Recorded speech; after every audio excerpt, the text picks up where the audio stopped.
दोस्तों कैसे हैं? ये सेकेंड पार्ट है, आपको पता है हिंदी का। तो अभी आपने मनोविज्ञान का जो है वो सॉल्व किया होगा, सीडीपी का।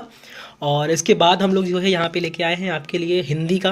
तो आइए देख लेते हैं हिंदी में कौन सा क्वेश्चन आपका सही है। ठीक है, तो थोड़ा सा मैं इसे जूम आउट कर लेता हूँ ताकि कि क्वेश्चन आपको इजीली यहाँ पे दिखाई दे स्क्रीन पे। आई थिंक आप लोगों को जो है स्क्रीन शो हो रहा होगा। तो ये यूपी टेट का जो 23 जनवरी को हुआ है, उसका जो है सेकंड पेपर यानी सेकंड मीटिंग का जो है हिंदी वाला पार्ट है, जो सबके लिए कॉमन होता है। ठीक है, उसको हम यहाँ पे सॉल्व करने वाले हैं। तो आइए देख लेते हैं। जो हमारा सबसे पहला क्वेश्चन है वो ये है, कौन सा वाक्य इसमें शुद्ध है। आपको इसमें शुद्ध वाक्य को बताना है। तो खेतों में लंबे लंबे घास उग आए, वृक्षों पर कोयल कूक रही है, परशुराम के क्रोधाग्नि यानी क्रोधाग्नि ने क्षत्रियों को जला दिया, गलियों को चौड़ा करना आवश्यक है। इसमें आपको शुद्ध वाक्य देखना है। तो देखिए इसमें जो शुद्ध वाक्य है, अगर हम पहले की बात करें तो खेतों में लंबे लंबे घास उग आए। ठीक है, तो घास लंबे लंबे का अर्थ यहाँ पे अनेकार्थी में आ जाता है, इसीलिए इसको हम सही नहीं मानेंगे। दूसरे पे चलते हैं। वृक्षों पर कोयल कूक रही हैं। तो ये वृक्षों पर कोयल कूक रही है, यानी अगर एक कोयल कूक रही है, कोयलें कूक रही हैं या कोयल कूक रही है, तो वृक्षों पर कोयल कूक रही है, इसका मतलब ये हो गया कई सारे वृक्ष हैं जिस पे एक ही कोयल कूक रही है, तो ऐसा पॉसिबल नहीं है। परशुराम के क्रोधाग्नि ने क्षत्रियों को जला दिया। क्रोध की अग्नि, परशुराम के क्रोध की अग्नि, 2 बार क का उच्चारण है, इसलिए इसको हम सही यहाँ पे नहीं मानेंगे। और चौथा ऑप्शन अपना देख लेते हैं, गलियों को चौड़ा करना आवश्यक है।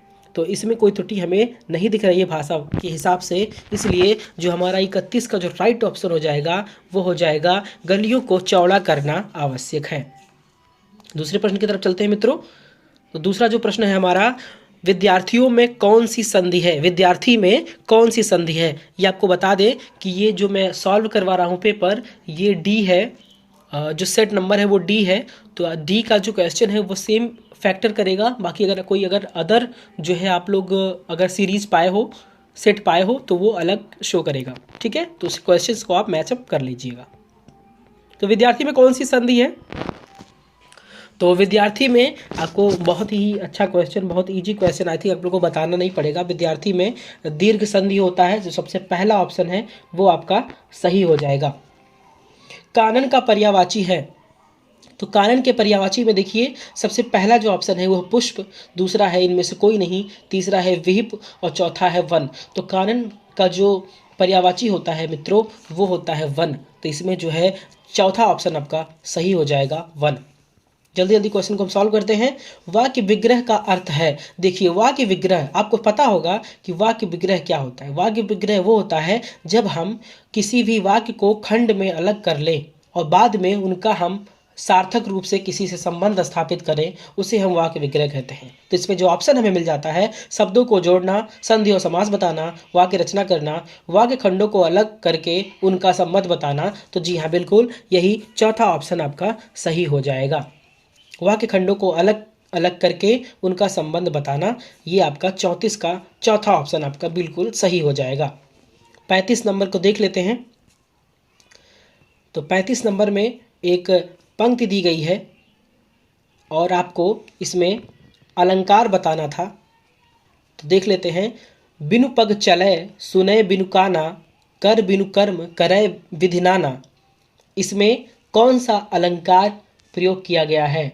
तो इसमें दोस्तों आप लोग को दिख रहा होगा सीधे सीधे कि बिनु पग चले सुने बिनु काना, करे बिनु कर्म करे विधि नाना। इसमें सीधे सीधे विभावना अलंकार का बोध हो रहा है, इसलिए पहला ऑप्शन जो है आपका इसमें सही हो जाएगा।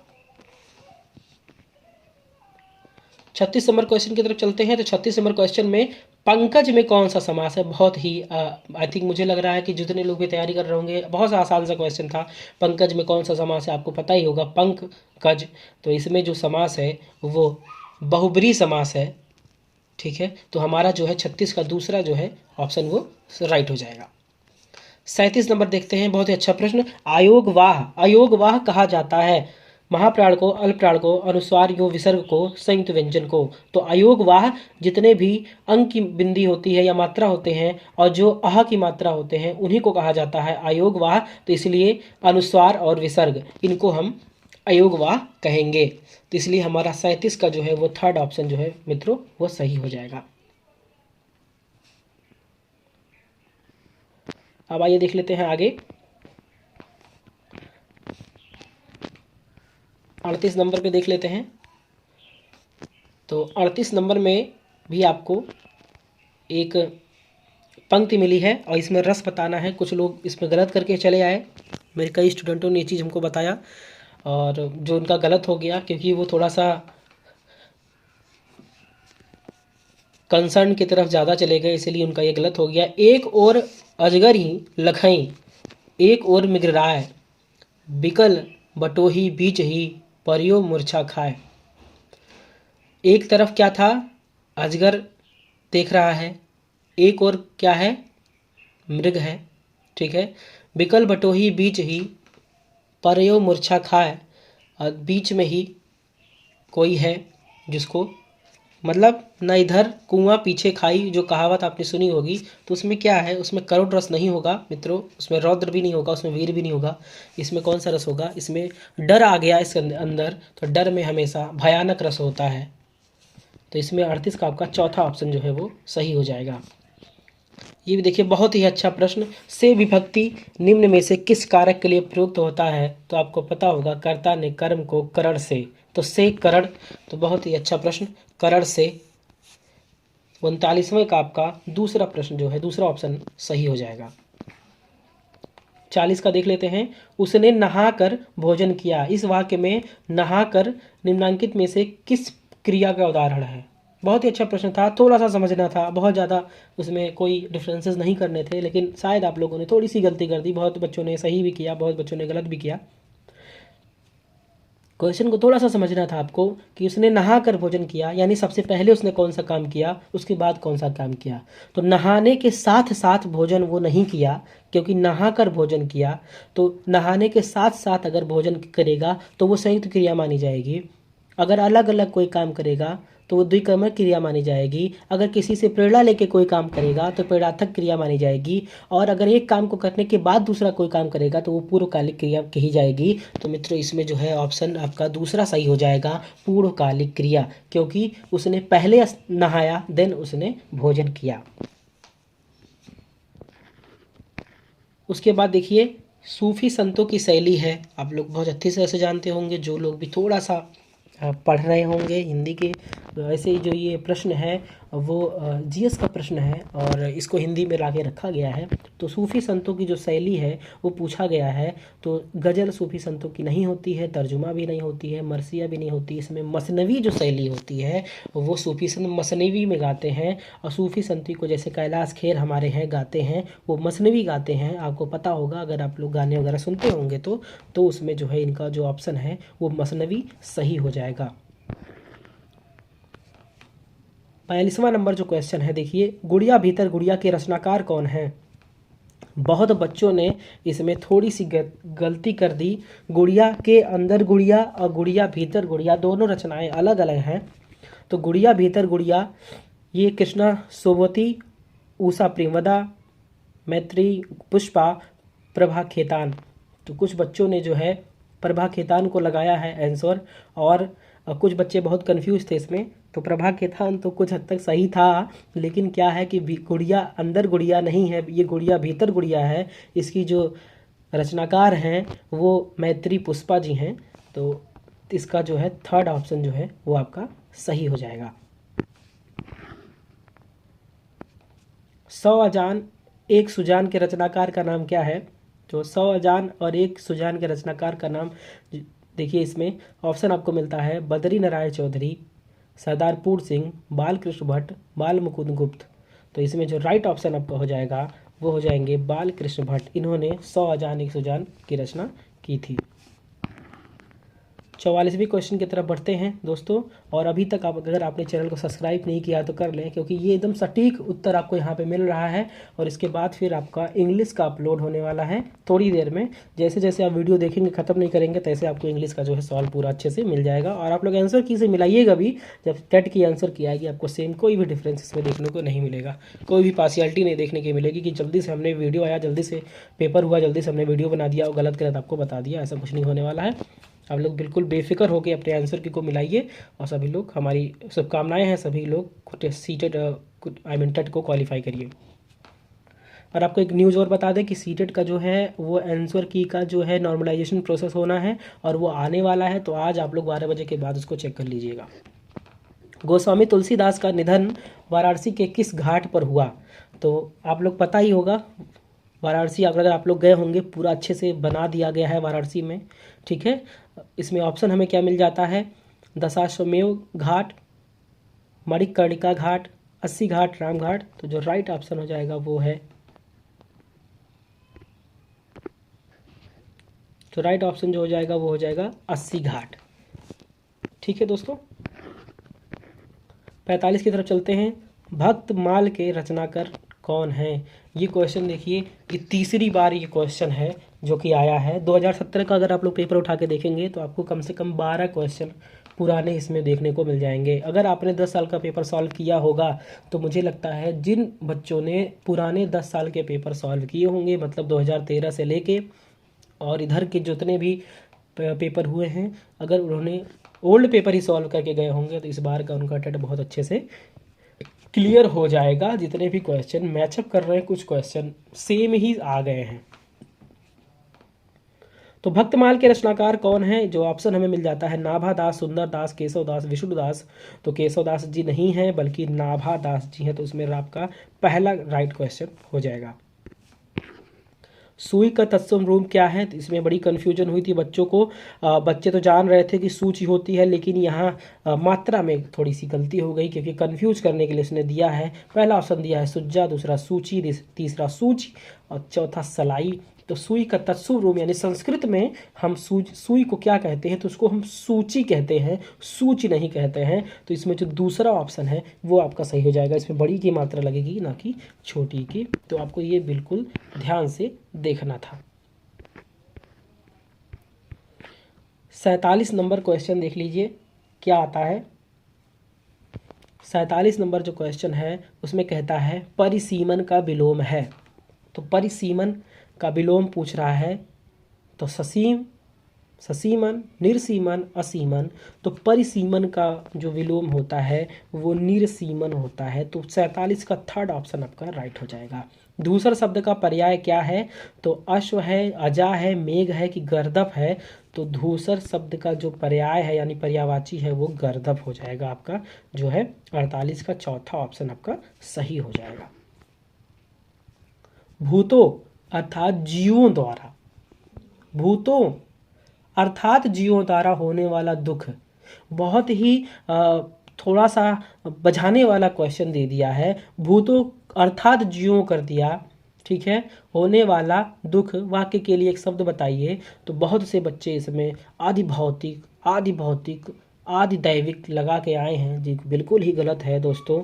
इसमें देखिए जीव आ गया, अर्थात जीव कर दिया। जीव का मतलब हमेशा शरीर से होता है, चाहे वो इंसान के शरीर हो चाहे वो जानवर का शरीर हो। यहाँ भूतों को जो है बस आपको परेशान करने के लिए दिया गया है। तो इसमें जो राइट ऑप्शन हो जाएगा वो हो जाएगा आदि दैहिक, यानी शरीर, दैह से यानी शरीर से संबंधित है, इसलिए वहाँ पे आपका 49 का चौथा ऑप्शन सही हो जाएगा। 50वां देख लीजिए, बहुत ही अच्छा प्रश्न था। इसमें तो मुझे लगता है सभी के सही हुए होंगे। ऊंट की चोरी, निहुरे निहुरे का अर्थ क्या है? जान जोखिम में डालना, किसी वस्तु किसी दूसरे को देना, बड़े काम छिपकर नहीं किए जा सकते, उदंड व्यक्ति की दुष्टता। तो इसमें जो राइट ऑप्शन हो जाएगा आपका बड़े काम छिपकर नहीं किए जा सकते, यानी ऊंट की चोरी, निहुरे निहुरे। अब एक देखिए पैसेज था, उस पैसेज को आपको पढ़ना था। मैं पैसेज यहाँ पे नहीं पढ़ रहा, क्योंकि पैसेज पढ़ूंगा तो बहुत ज़्यादा जो है वीडियो लंबा हो जाएगा। पैसेज आप लोगों ने पढ़ ही लिया होगा। हम सीधे क्वेश्चन पे चलते हैं।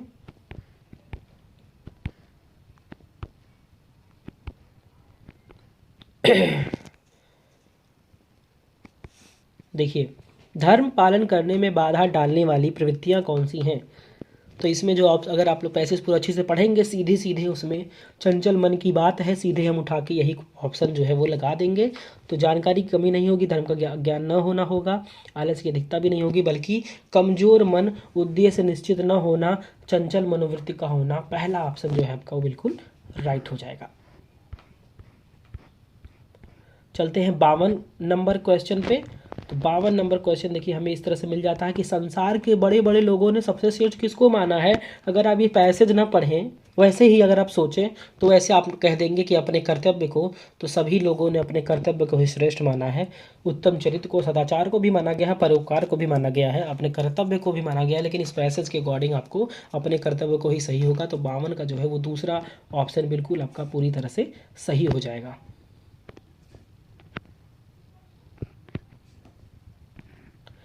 निर्बलता शब्द में उपसर्ग और प्रत्यय का सही विकल्प है। बहुत बच्चों ने गलत किया ये प्रश्न, तो आई थिंक आप लोग गलत नहीं किए होंगे। निर्बलता में देखिए, निर जो है वो उपसर्ग है और अता प्रत्यय है, ता प्रत्यय नहीं है दोस्तों, ठीक है। तो जिसका राइट आंसर हो जाएगा वो हो जाएगा निर्बल अता, यानी ये पूछा था उपसर्ग और प्रत्यय का सही विकल्प। तो बल जो है वो मुख्य शब्द है, यानी बल, इसमें निर उपसर्ग लग गया, निर्बल हो गया, और अता प्रत्यय लग गया तो निर्बलता हो गया, ठीक है दोस्तों।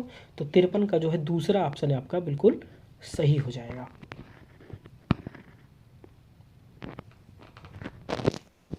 कायर की भाववाचक संज्ञा, बहुत ही अच्छा प्रश्न कि कायर की भाववाचक संज्ञा क्या है? तो कायर की भाववाचक संज्ञा जो है वो कायरता होती है दोस्तों। तो इसका दूसरा ऑप्शन बिल्कुल सही हो जाएगा। अपना मतलब निकालने वाला के लिए एक उचित शब्द, आप लोग बहुत अच्छी तरह से जानते होंगे, आप लोग के जीवन में तो बहुत सारी समस्याएं ऐसी घटित होती हैं, बड़ा स्वार्थी हो गया है, बहुत परेशान करता है, बहुत अजीब सा इंसान हो गया है, अपने काम से मतलब रखता है। तो जो अपने काम निकाले उसे हम स्वार्थपरक, स्वार्थपरता, कुटिल नहीं कहते हैं, बिल्कुल एक शब्द में इसको स्वार्थी कहते हैं कि इंसान बहुत स्वार्थी हो गया, सिर्फ अपना काम जानता है, हमारे लिए कुछ नहीं करता। 56 नंबर देख लेते हैं। निम्नलिखित में वाचन शिक्षण की विधि नहीं है। वाचन शिक्षण की विधि पूछ रहा है, नहीं है, बहुत ध्यान से आपको देखना है। और ये आयोग ने बहुत अच्छा किया है कि अब जितने भी क्वेश्चंस आते हैं वो नहीं अगर रहता है उसको बोल्ड कर देता है, उसको मोटा कर दिया जाता है उसकी जो लेटर्स को, जिससे कि आप लोग इस पर बिल्कुल फोकस कर पाएँ कि वो नहीं पूछ रहा है।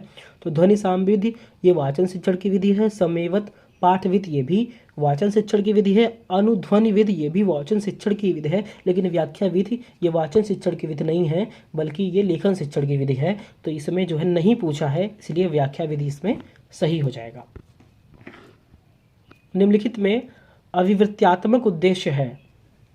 तो अभिवृत्त्यात्मक उद्देश्य पूछ रहा है दोस्तों। अभिवृत्त्यात्मक मतलब किसी के विचार को हम क्या करें, अपने अंदर लें और फिर उनको अपने अकॉर्डिंग जो है प्रेजेंट कर दें, उसी को हम कहते हैं, ठीक है। तो देखिए, स्वानुभूत विचारों व भावों को अभिव्यक्त करना, भाषा और साहित्य में रुचि, साहित्य व रसास्वादन करना, धैर्यपूर्वक सुनना। तो इसमें जो पहला ऑप्शन है वो बिल्कुल सही हो जाएगा, स्वानुभूत विचारों व भावों को अभिव्यक्त करना।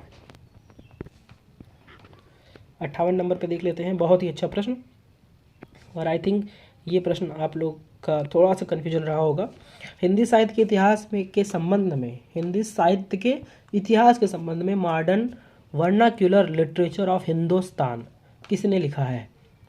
तो जैसा कि आप लोग लैंग्वेज को देख रहे हैं उस हिसाब से अगर आप लोगों ने पढ़ा होगा तो इसके जो लेखक हैं वो जॉर्ज अब्राहम ग्रियर्सन है। बहुत बच्चे गारसा दासी लगा के आए थे, तो उनका जो था वो मॉडर्न वर्नाकुलर जो है लिटरेसी ऑफ इंडिया था, ना कि लिटरेचर ऑफ हिंदुस्तान था। तो आप लोग थोड़ा सा कंफ्यूज हो गए थे, तो इसमें जो है पहला ऑप्शन सही हो जाएगा। विरहनी बावरी सी भई, ऊंच चढ़ी अपने भवन में, तेरत हाय दई, ले अचरा मुख असुवन, पोछत उधरे गात सही। तो ये पंक्ति किसकी है? तो अगर आप लोग देख रहे होंगे ध्यान से तो आप लोग को समझ में आ गया होगा। हमें जो ऑप्शन मिल जाता है साजोबाई, दयाबाई, मीराबाई, झीमा चारडी, तो ये जो इसकी जो रचनाकार है वो है मीराबाई। सबसे लास्ट क्वेश्चन दोस्तों देख लेते हैं। हिंदी का पहला पत्र है हिंदी का पहला पत्र आप लोग हरिश्चंद्र मैगजीन नहीं है जी, नहीं बिल्कुल, ये हिंदी का सबसे पहला न्यूज़पेपर है हरिश्चंद्र मैगजीन। ये मैगजीन में आता है तो सबसे पहला बनारस अखबार भी नहीं है, इतिहास तमिलनाशक नहीं है। उत्तंद मार्तंड पत्र पूछा जा रहा है दोस्तों, बहुत ही आप लोग को बहुत जल्दीबाजी में आप लोग ये क्वेश्चन गलत करके आए हैं। हरिश्चंद्र मैगजीन बहुत बच्चों ने कर दिया, लेकिन उत्तंड मार्तंड जो है, मार्तंड, ये जो है आपका राइट ऑप्शन होगा। और अगर अभी तक चैनल को सब्सक्राइब नहीं किया है तो कर लें, वीडियो बहुत लंबा है, इसके बाद इंग्लिश का अपलोड होने वाला है दोस्तों, तो जल्दी से बने रहिए ट्यूटोरियल के साथ और अपने दोस्तों को शेयर कर दीजिए सबसे सटीक आंसर के लिए। चलिए मिलते हैं दोस्तों। और हाँ, सीरीज का आपको लोग जो है नॉर्मलाइजेशन प्रोसेस कैसे होगा उसको आप नेक्स्ट वीडियो में मेरा देखेंगे, मैं आपको बताने वाला हूँ कैसे कितने नंबर पाने वाले फेल होंगे और कितने नंबर पाने वाले पास होंगे। चलिए दोस्तों मिलते हैं नेक्स्ट वीडियो में, अभी के लिए चैनल को लाइक करें, सब्सक्राइब करें। चलिए गुड बाय।